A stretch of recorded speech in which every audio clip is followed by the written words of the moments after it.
O guys, welcome back to my channel. আজকে আমি তোমাদের একটা কমেন্টে রিকোয়েস্ট এসেছিলো যে গোকু ড্রয়িং করতে হবে, সেটাই দেখাবো।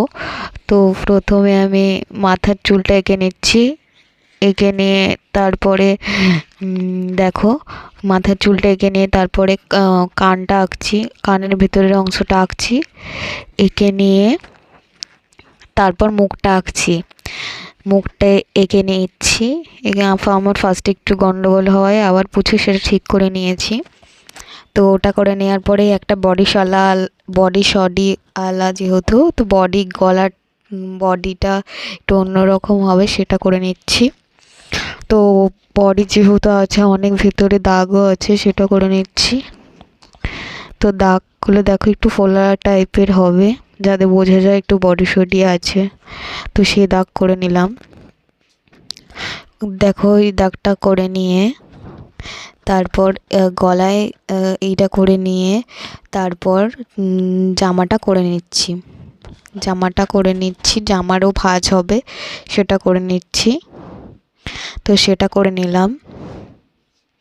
তো সেটা করে নিয়ে তারপরে চোখের আইব্রোটা এঁকে নিচ্ছি। আইব্রোটা এঁকে নিলাম, দুদিকে সমান হবে, তো সেই আইব্রোটা করে নিচ্ছি। আইব্রোটা করে নিয়ে তারপরে দেখো চোখটা এঁকে নিচ্ছি।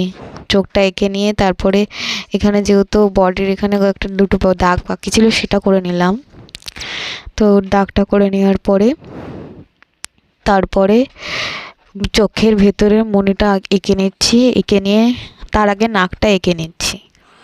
নাকটা দেখো একদম ছোট্ট একটা নাক, তার নিচে ঠোঁটটাও প্রচুর ছোট্ট করে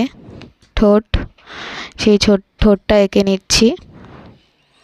ঠোঁটটা এঁকে নেওয়ার পরে ভেতরে চোখের পাতাটা এঁকে নিচ্ছি, মানে মণিটা এঁকে নেওয়ার পরে মণিটা একটু ডার্কভাবে করতে হবে, তাহলে ভালো লাগবে। তো মণিটা এঁকে নিচ্ছি। এঁকে নেওয়ার পরে তারপরে দেখো, এখানে শেডিং দিতে চাইলে শেডিং দিতে পারো। আমি একটু গলার এখানে শেডিং দিয়ে নিচ্ছি। তো শেডিং দিয়ে নেওয়ার পরে এটা কমপ্লিট হয়ে গেছে। এবার দেখো ভিডিওটা কেমন লাগছে। পুরো ভিডিওটার ড্রয়িংটা যদি ভালো লেগে থাকে, আমার চ্যানেলটাকে অবশ্যই সাবস্ক্রাইব করে দিও, লাইক কমেন্ট শেয়ার অবশ্যই করে দিও। দেখো এবার ভিডিওটা, যে গোকুটা করতে দিয়েছিল সেই গোকুটা কেমন লাগছে অবশ্যই জানাও কমেন্টের মাধ্যমে। গোকুটা কেমন হয়েছে অবশ্যই জানাও। এই গোকু